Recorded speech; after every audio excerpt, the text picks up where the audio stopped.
Ladies and gentlemen, I am Sam the SLB, and alongside me today is the man behind the Twitter Wrestling's Voice of Reason, Scott, as well as the third man, the man of many numbers, the wobbly steady man, John the Stat Man. Also joining us from ATR Rising Sun, the man in black, Ethan. We are coming to you from Above the Ring Ship Studios, premier wrestling podcast covering all things AEW, WWE worldwide. Coming to you middle of the week, post SummerSlam 2023 come and gone. Guys, how are we feeling about this as a whole? I like the show. I thought it was pretty good. Obviously, you know, we'll talk points a little bit later, but it was a good time for your boy over here. You deserve it. I thought it would be quite quick, but there's some thoughts. I'll get into it. There's a couple of matches I thought it was shitty and stuff, but we'll get into it. As per usual with the WWE product, and my famous last words, it was all right. Yes, he brought that new t-shirt idea, guys. Yep. Okay, well, we'll hop right into it, guys. Don't forget to like, share, subscribe to us on Facebook, YouTube, and all our social media platforms. Really quick card, I would say. I was able to bang this out early Monday. Ended up watching. It was just north of 4 hours. If that, give or take. Opening match, we had good old Logan Paul taking on defeating Ricochet. I like how everyone's rushing for this match because they all have something really important to say. Most definitely. Yeah. I'm in the middle of trying to share everything, so that's why I'm a little quiet. But honestly, this match went exactly how I kind of expected it to. Ricochet had some great moments in this match, as you know he should, but there was no way Logan Paul was going to lose this match. It just wasn't going to happen. No, I really liked it too. Some spots were cool, like the Spanish Fly, and then the buckshot layer. I thought Logan Paul was going to break his ankle, honestly, a couple of times. And I like how when he won, Samantha Irving did not want to announce Logan Paul the winner. I know. That was a nice touch. By the way, 8 out of 10 Ethan pick. I thought this ruled for a quick 18-minute match. Did any of you guys see the fact that Ricochet got the shit kicked out of him most of this match? Yes. Yeah. My God, they buried this man pretty much. I mean, not in the too bad of a sense, but Logan Paul was in total control almost all of this match. And you know why he requested this match? Why this match was first? Because Logan Paul had to go get on his private jet and go fly to, I think it was Dallas, to go see his brother fight Nate Diaz. Yep. Was that both on Saturday? Yep. Yes. Yep. Oh. He just made it. He was like, oh yeah, I'll just go right after my match. What if he had broken his leg? Right? Through that match. What if that had happened? Sorry, Jake, I can't come, pal. I broke my foot.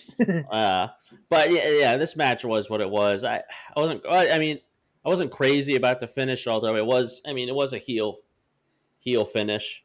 Yeah, I agree with you on that one. And Michael Cole kind of said it too. The match was fine, but the finish was stupid. I think it was his exact words or something like that. It was, yeah. I did laugh. I did get a laugh out of that. But yeah, I mean, I think it was a decent match to start off the night, I guess. I would say that sentiment towards Logan Paul still stands. You might hate the guy, but man, he definitely knows his shit in the ring.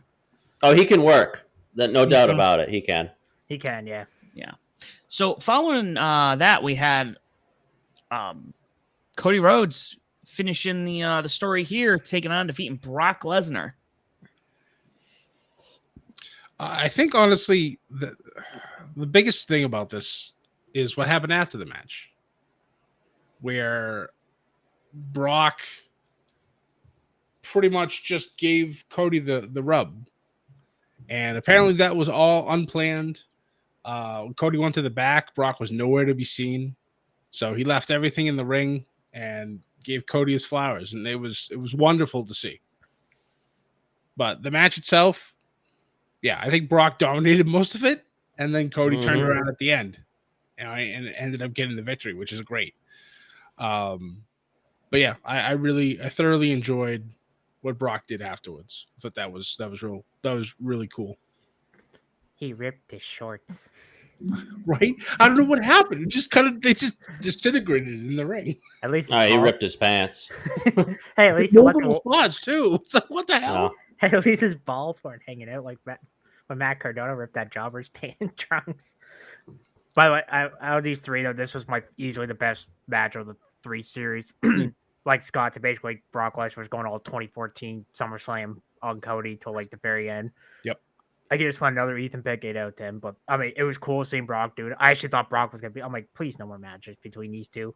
Like, this is it. Stop it. Yeah. And then Triple H like, yeah, no, that wasn't planned.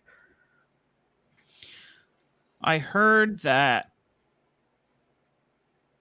supposedly Brock is going to be out until WrestleMania now. Like this is he's just getting a break until Mania. Also, I think this is the first time we saw Brock show any kind of emotion in ring. Yeah. It's true. Well, not necessarily emotion, but like kind of like a very obvious sign of respect. Yeah. To Cody. Yeah. I mean, the last time the last time we saw something like that was when Kurt and Brock had that moment like 20 years ago. Yeah. So I definitely like that part of it. Yeah, the match itself was decent. I think it had this is the right spot to just end it for the both of them right now as far as a feud. I liked the fact that Brock Lesnar just kept tossing him out of the ring, just telling him to stay down. Yeah. Like stay out of it, save yourself or whatever it was. I don't remember the last time I saw that in a match where somebody was just purposely throwing their opponent out of the ring for a count out. Like, come on. Get the fuck out of the ring. Yeah. Just stay down or else you're gonna get your ass kicked.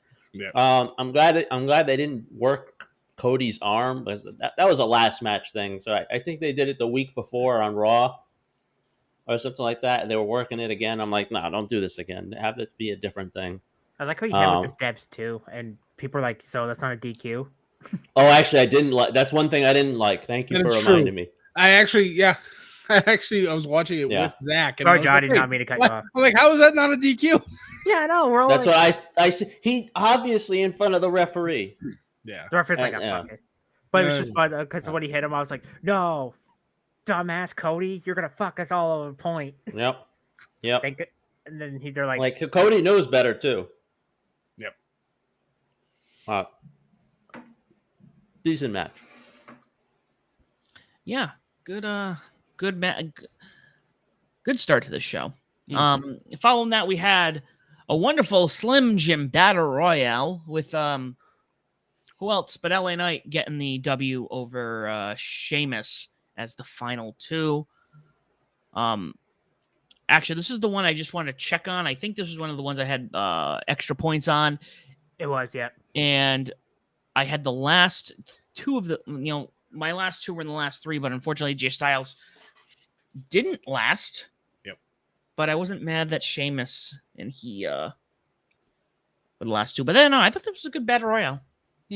Yeah, I get this one 6 out of 10. And spoiler, the other 3 of you were the closest, especially Scott, because spoiler, he was getting a point either way. But I had Nakamura, and then he got out. I'm like, fuck. Yep. And then Nakamura got out early on. He was like, and then we saw almost, what the fuck? When he came out, at first I was like, God damn it. Well, come on, LA, now you fucking beat him up. And then, no, I like the final 2.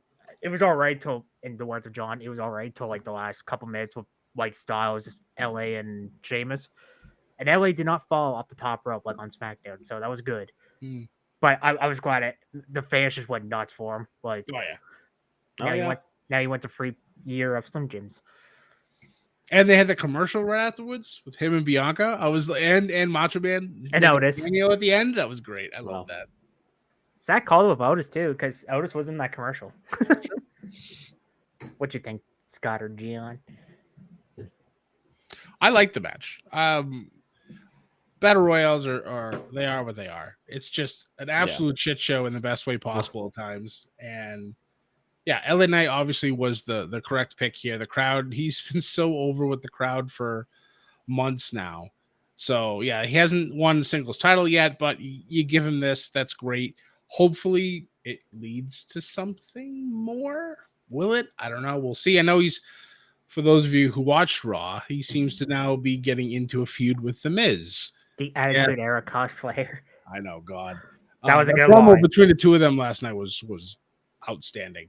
I know it's Raw versus SmackDown, so obviously who cares about the draft again? Whatever. But yeah. I don't know. I think that Miz will actually be a really good opponent for him. So we'll see where this goes from here. But the match itself, I liked it. It was good. What'd you think, John? Battle Royal was fine. The obvious outcome was what it was, and I'm glad that's what it was. One of my favorite things about this was Triple H's response to a question about the Battle Royal afterwards in the press conference, because Austin Theory was in the match and he's the United States champion. So somebody asked Triple H, "Hey, why was Austin Theory in this match?" That was they asked him, and hold on, and Triple H said, "Well, I think it was to win the Battle Royal." I seen that clip. Yeah, people were like, "It was Bill Adapter." I'm like, "Come on, Bill, you've been around for years. Why'd you ask that?" Like, I seen that picture that was floating everywhere, and then we'll talk about towards the end. But I see. Hopefully, this leads to more for LA Knight and not just slipping into a Slim Jim. Right. I was waiting for someone to make a joke. All right, hopping over to I don't know. We're all gonna have the same opinion here. We had this MMA rules match with Shayna Baszler defeating Ronda Rousey by technical submission. You know, looking at this now, it almost feels like this is a weird one to say. Do you remember when Brock Lesnar and Goldberg both called it quits? And you were just like, wow, you couldn't have gone off on a worse note. WrestleMania 20, Yep. This borderline felt like this for Ronda. Almost like I don't really want to be here, so I'm going to, Yeah, it wasn't, which sucks because Shayna's great. I don't think I need to say it for anybody else, but this could have been way better. I did not give a fuck about this match. This is my ass rating, 2 out of 10. Like, the fans in Detroit did not give a fuck about this match. Rousey honestly didn't care. You know what? I felt bad for Shayna, if I'm being brutally honest. I felt so bad for Shayna. But, like, the best part, the fans woke up where the trainers were in the ring, and then Rousey just flung them halfway, and then they're like, oh, we're supposed to care about this match now? Okay. But honestly, I did not give a fuck about this match. Like I said, 2 out of 10. This match, I get what they're trying to do, but if this was Rousey years ago when she first debuted, I probably would have been a little nicer. But honestly, like Sam said, Rousey didn't give a fuck. Pretty much of being here. Yeah, Shayna made it abundantly clear on Raw last night that she sent Ronda packing. So I think that this may be the last time we ever see Ronda Rousey in a WWE ring. It is what it is. She came in like a wrecking ball. Yeah. I was trying to avoid that, but yeah, essentially. I mean, she had a hot start when she came in. Everything was great. Her match that she had, the mixed tag with, and her going 1-on-1 with Triple H for a little bit was like a highlight of WrestleMania. And then I don't know, the crowd just kind of turned on her, and she just never really got that momentum back. She had difficulty speaking on the mic. She just went too fast. She just didn't have the right pacing, and the crowd couldn't keep up. And they just said, screw it, and we're just going to not like her anymore. So I know she has other stuff that she wanted to do outside of wrestling. So if this was the way for, Shayna to get the one up and get the rub, I guess, as she goes out, it is what it is. You're right. The match wasn't pretty. And neither was Shayna's face afterwards. If you watched Raw, she's going hell of a shiner, and her arms, I think she had a broken thumb, and yeah, she was all messed up. And she still wrestled last night. So I'm like, good for you. But yeah, it's just, it is what it is. Well, Rousey on Instagram pretty much said there's no reason for me to stay in WWE anymore. So right. Yeah, just selling it. It works. What'd you think, John? No, this match was a bathroom break if I ever saw one. Oh, there's videos. The people in Ford Field were just up doing anything else but watch this match. And that's well, the unfortunate thing I think about this match was they had a great video package on SmackDown. Mhm. I think it was SmackDown, Mhm. or either one of those two, or one of the two shows, Raw. and it was actually good. And like it kind of made you give a shit about the match a little bit, and then you're like, "How this is unfortunate because this is like just a day before the pay-per-view, and now they're trying to get people to give a crap, and it's too little, too late." Right. So yeah, this is the most rotten part of the night. Easily worst match of the show, honestly. Yeah. Well, let's talk about the next one, which is, I thought was a nice slap to the match prior to it. Gunther retaining his belt, his IC title against Drew McIntyre, and if I'm not mistaken, as of right now, as of recording, he is overtaking Pedro Morales as the second longest IC champion. We are about 30 days away. Yep, not 29 less. now. Man's gonna hold on to it. You love to see it. This is another one of those matches where we all kind of knew where this was gonna go.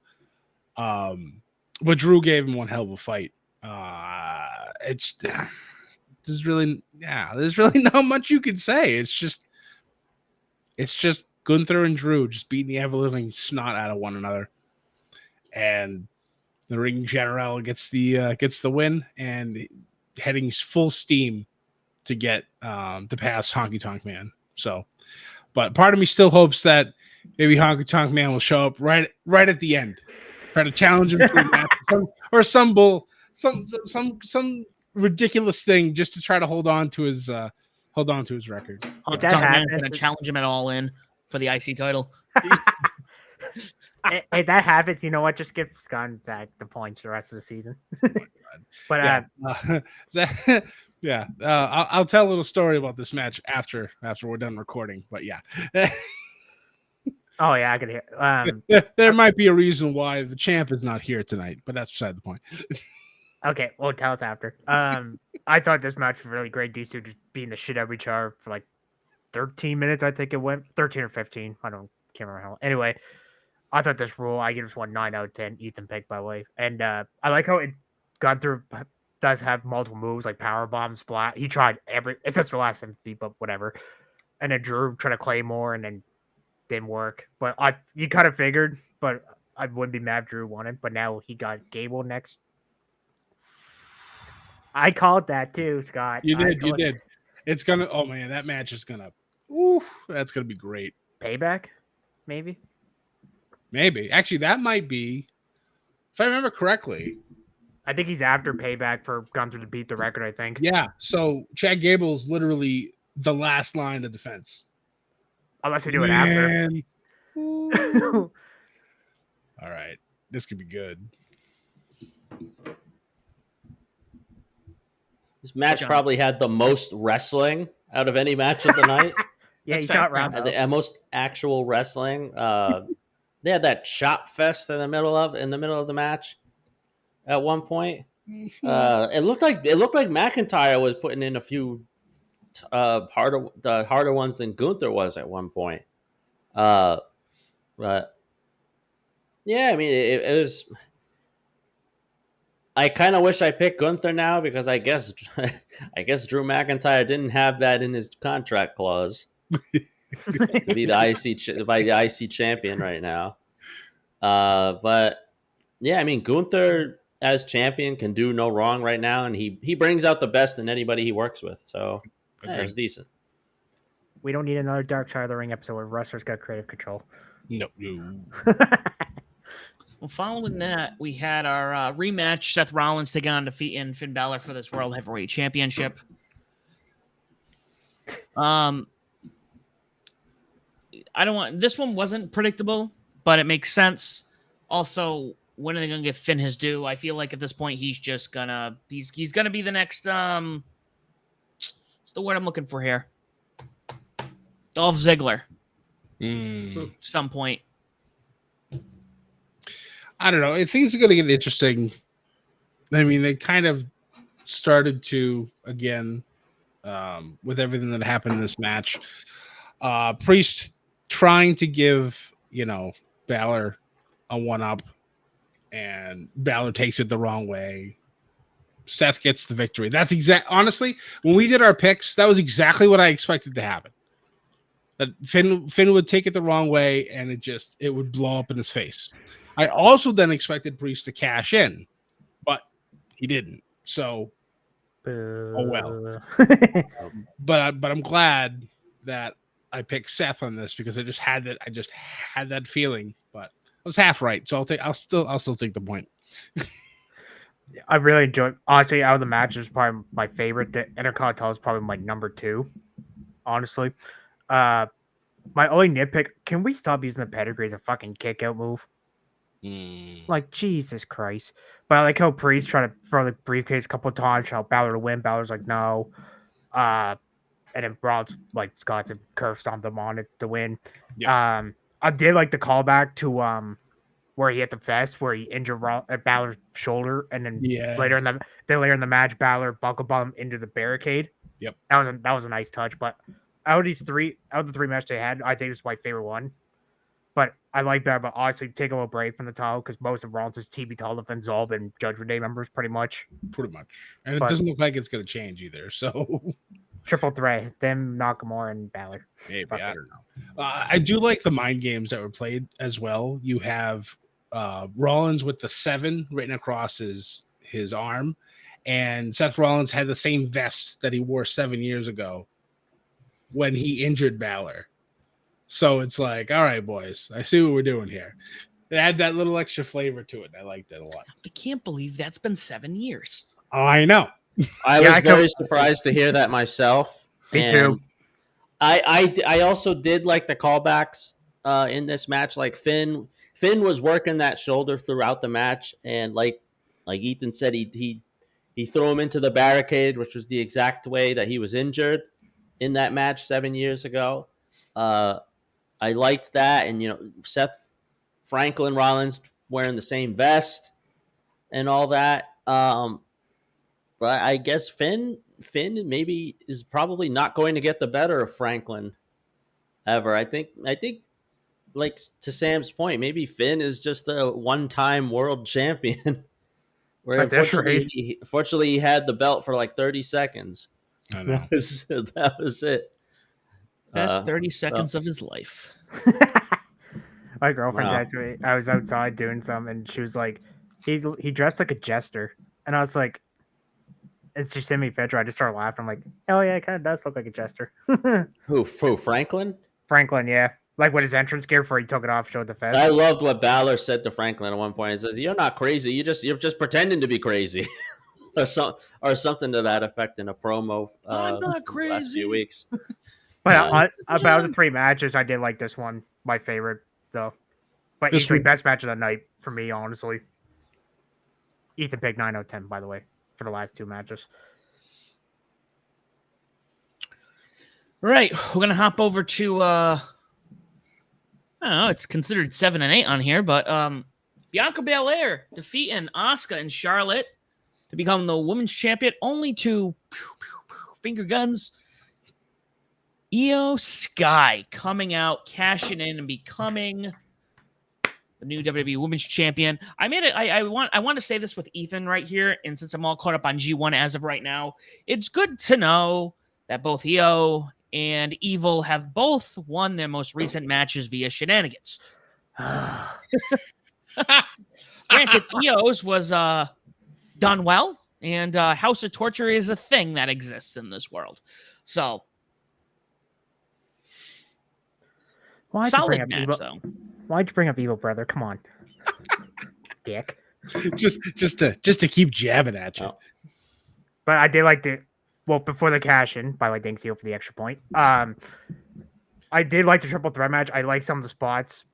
When Bianca, I thought she was legit injured when she hit the floor on the steps, and then they were taking like 20 years. I'm like, okay, this has gotta be a work. And then I think Charlotte had Asuka in the figure 8, and then when Bianca did the 450, I was like, oh god, Charlotte, don't break your wrist. Right? Because she was still like this, and she hit the floor. I'm like, oh god. And then I like the miss spot where Charlotte had Bianca in figure 8, and then Asuka put the miss in her face. He missed right in the face. Yeah, I thought that spot was cool. I just went 7 out of 10, and then Io coming on the ring, won the title, and Michael Cole acknowledged stardom. Thank you. Right. But I didn't want Io because Bailey basically helped her with the briefcase, which I laughed at. But I kind of wish it was Charlotte, not Bianca. That was my only complaint. But honestly, you know what?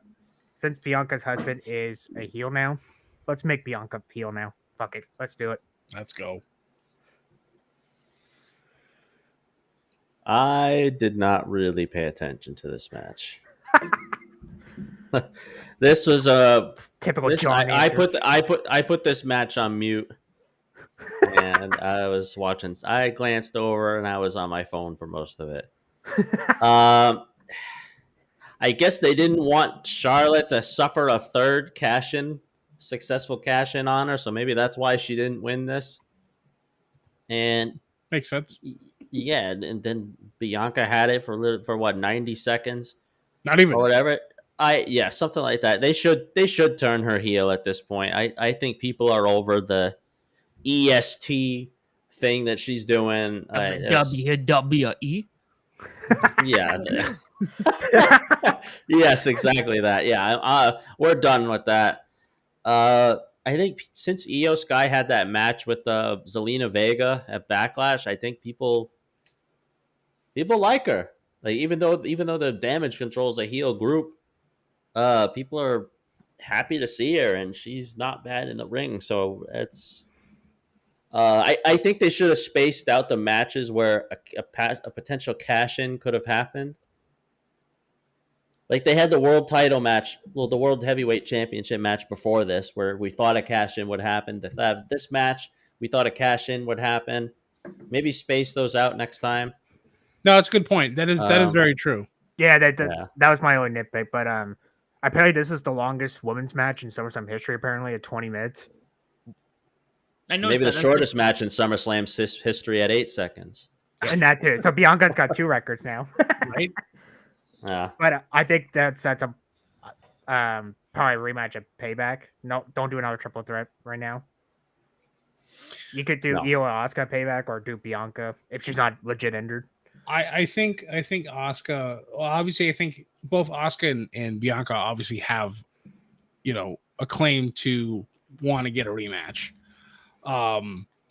Depending on how they want to go about things, I don't know who would get first. If they want to sell the injury for Bianca, and let Asuka get first crack, I think that would be a lot of fun to get those two going. Winner gets house shot first. Loser has to wait the longest. Who knows? There's also rumors, or maybe not even so much a rumor anymore, but Kairi Sane has re-signed with the company. So you throw her back, you throw her into the mix at some point. So I got an update for you. Io's got a lot of challengers lined up. So this could be real fun. So the rumor like that, I mean, it's probably is, but it's supposed to be November now because I guess she's got some dates in Japan left in September and That's stuff. fine. So. Whatever. It's plenty of time to get Io and Asuka out of the way, or Io and Bianca out of the way, and you have Kairi come back and just Let's go. It's gonna be great. I'm very excited for this. Well, we're gonna hop over quickly. To the main event. Another epic saga in the Bloodline storyline. This is what I think needs to happen. I was thinking about this, and if this was 20 years ago, and we were towards the end of this whole saga would have to be a DVD in itself. Every match, you could do a documentary. It just, there's so much here. And I think this match with Roman Reigns defeating Jey Uso, they've managed, and again, when John and I got back into wrestling together, never in my life would I have thought Roman Reigns was going to be able to be included in these like 40-minute long matches that just tell these intricate stories. Yep. That, it's incredible. But yeah, Roman Reigns still remaining tribal chief during tribal combat. Oh fuck.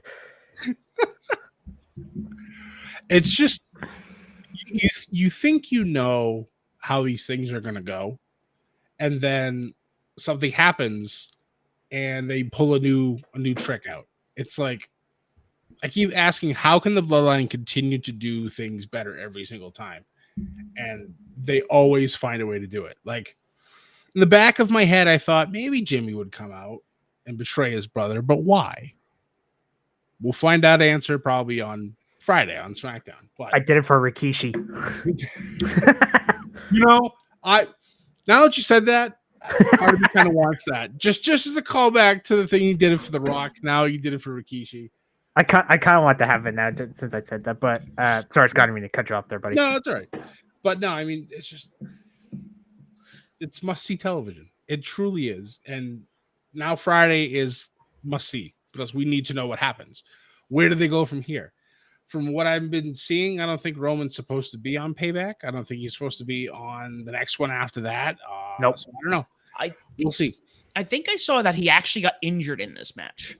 That is true. Yes, I did. I die die from Jay, where like Roman's on the back. I think he was facing the like barricade like on this side, and then when Jay, I seen the video earlier. He said, "Watch out, Joe," and then he hit him like almost like back first. I think Roman hit his hip off the corner of the. So, but hope it's not too bad. I mean, probably not, but still. What a horrible way that would be too if he had to drop the title.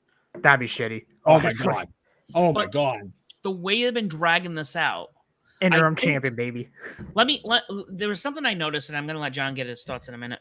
One thing I noticed when I heard the video package, they talked about we've consulted the elders.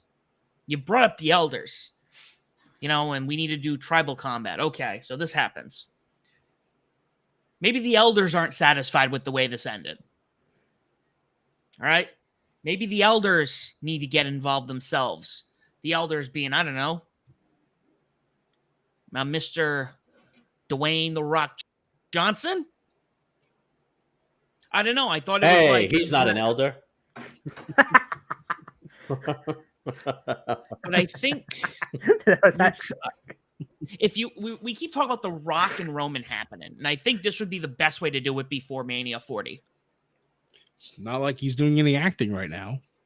And he didn't have a segment with Grayson Waller, so that's a win too. Right. I gave this one 7 out of 10, but my couple complaints. One, I wish it didn't go 36 minutes.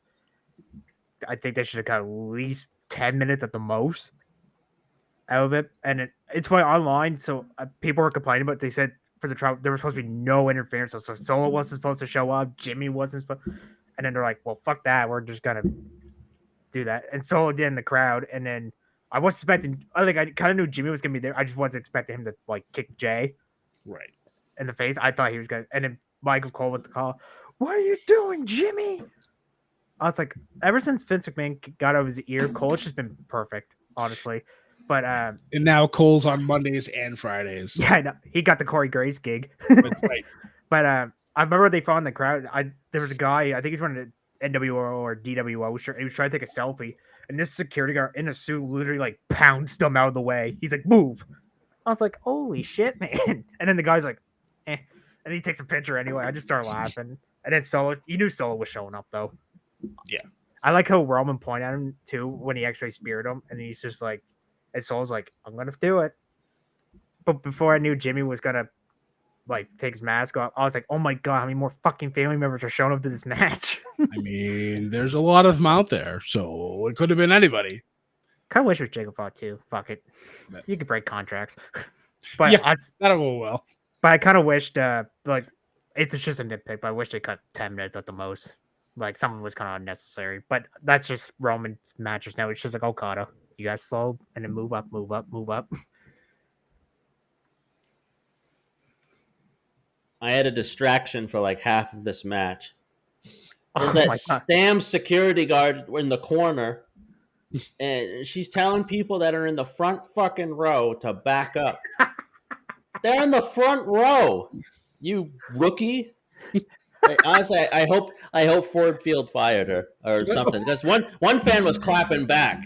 One fan clapped back at her and said, "What the fuck is wrong? Wait, we're in the front row here." I seen his tweet. I laughed so hard at So that. well, no, so good for that guy, whoever that was there. As far as the match, I have to be bad cop here.